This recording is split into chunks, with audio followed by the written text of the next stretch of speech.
Today we'll be discussing the importance of creating unique brand assets and the potential pitfalls of borrowing from other brands.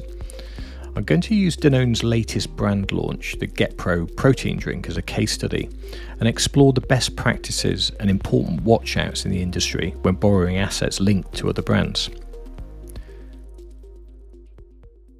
Let's kick off with one of the most fundamental principles in packaging design: originality. It's tempting to draw inspiration from successful brands, but there's a fine line between inspiration and imitation. Consider this scenario. Imagine a protein drink that borrows design elements reminiscent of a well-known battery brand. Now, whilst it might seem clever to associate your product with energy, especially if you want to appeal to gym goers and health-conscious consumers, this approach can backfire spectacularly. First and foremost, using another brand's visual language doesn't just borrow their positive attributes, it brings along a lot of the baggage too. In our battery-inspired protein drink, we might unintentionally evoke thoughts of disposability or even toxicity. Not exactly appetizing, is it? Moreover, by mimicking another brand, you're essentially advertising for them instead of building your own identity. Every time a consumer sees your product, they'll think of the other brand first. This defeats the entire purpose of your pack design, creating a powerful recall in the mind of the consumer. So, back to our branding question. Danone have recently launched a new protein range, and one of the key products in the portfolio is a 25-gram protein drink. Now, you may think this is a fairly easy win regards communicating the brand benefits. It's got a high protein content of 25 grams, and as long as it successfully communicates that combination of great taste and strong health benefits, it's sure to be a great success with the target audience. Now, one of the key challenges with functional foods is getting that balance right between the functionality and the product's great taste. Often, in order to communicate its functional point of difference, taste credentials can be lost and vice versa. And that's especially true if the assets are borrowed from an instantly recognizable brand from a completely different sector. As you can see from the image attached to the podcast, the copper-coloured top and the black body strongly resemble any product from the Duracell battery range.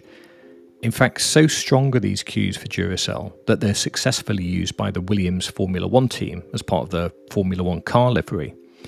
If you can easily recognise colour combinations at approaching 200 miles an hour, you're onto a winning formula. So, for example, if a protein drink were to use that packaging that closely resembles these colour cues from the well-known battery brand, consumers might be reminded of the battery's attributes such as energy and power.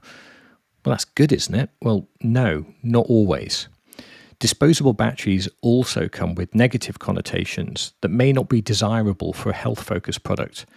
Consumers might question the safety and quality of a drink that seem to be associated with something they wouldn't want to put in their bodies, especially after investing oodles of pounds in gym membership to give them the physique of Arnold Schwarzenegger. The key takeaway is clear. Create your own visual assets, develop a colour palette, typography and imagery bank that are distinctly yours. This approach ensures that when consumers see your product, they think of your brand, nothing else. Brands should strive to create their own distinct assets and colour combinations that consumers can exclusively associate with their product or brand. And by doing so, they help to keep their own product at the forefront of consumers' minds rather than inadvertently promoting other brands.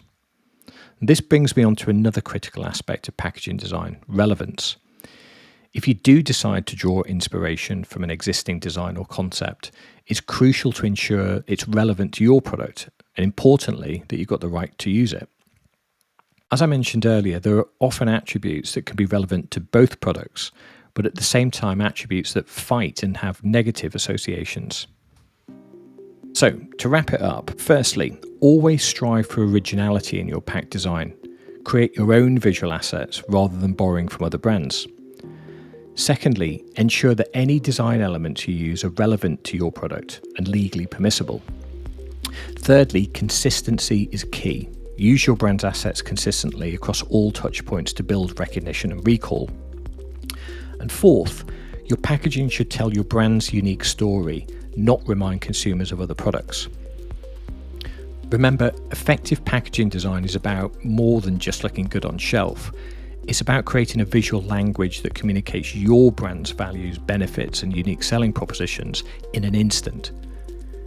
Creating unique brand assets is crucial for successful packaging design, marketing, and brand strategy. By avoiding the temptation to borrow from other brands and instead focusing on developing a distinct visual identity, companies like Danone can ensure that their products stand out in the marketplace and build strong, positive associations with the consumers. As we've seen, the potential risks of borrowing assets far outweighs any short-term gains, so it's always best to invest in creating your own unique brand assets rather than pilfering someone else's.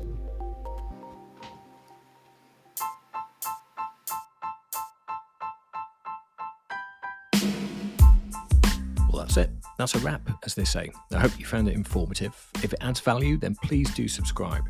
I'm Al, owner and creative director of Slice Design. You can follow me on my LinkedIn page, which is linkedin.com/in/Alan Gilberty, or you can follow us on our company website, which is slicedesign.co.uk.